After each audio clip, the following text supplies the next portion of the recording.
পরিস্থিতি ভালো হলেও আলহামদুলিল্লাহ, আমাদের কাছে পরিস্থিতি প্রতিকূল হলেও আলহামদুলিল্লাহ, আমরা শত প্রতিকূলতার মধ্যেও দুনিয়ার কোন সহযোগিতার কাছে মাথা নত না করে হযরত ইব্রাহিম আলাইহিস সালাম যেমন জিবরাইল আমিনকে বলেছিলেন, আমার যদি সহযোগিতার প্রয়োজন হয় তাহলে আমি একমাত্র সহযোগিতা গ্রহণ করব মহান আল্লাহ সুবহানাহু ওয়া তাআলা।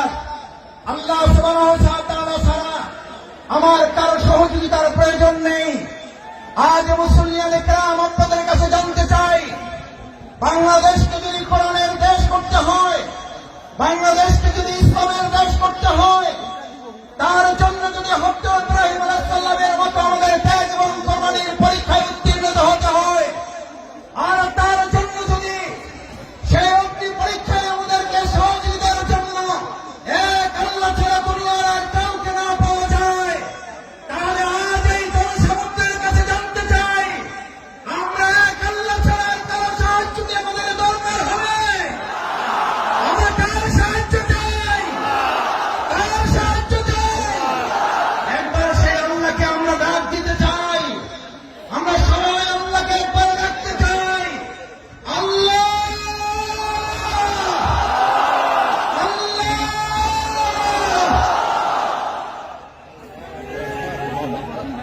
সম্মানিত ভাই এবং বন্ধুগণ, হযরত ইব্রাহিম আলাইহিস সালাম আল্লাহর সাহায্য চেয়েছিলেন।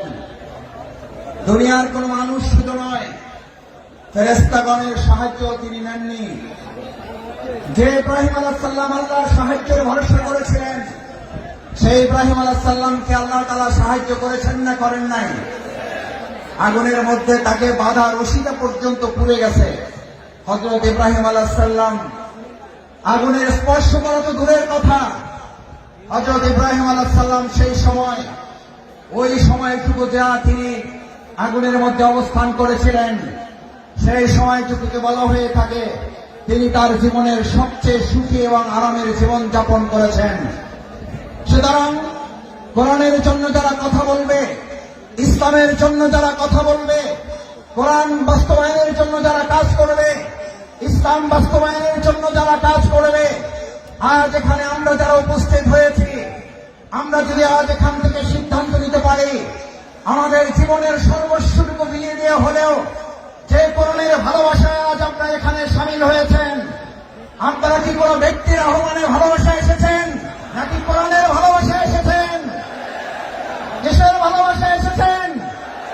এই কোরআনকে আগামী দিনের সংসদে যদি পাঠাতে হয়, তার জন্য আমাদের 2024 সালের জুলাই আগস্টের তরুণ যুবকেরা যারা জীবন বাজি রেখে উই ওয়ান্ট জাস্টিসের স্লোগান রেখেছিল, সেই উই ওয়ান্ট জাস্টিসের স্লোগান বাস্তবায়ন কি মানুষের তৈরি করা মতবাদ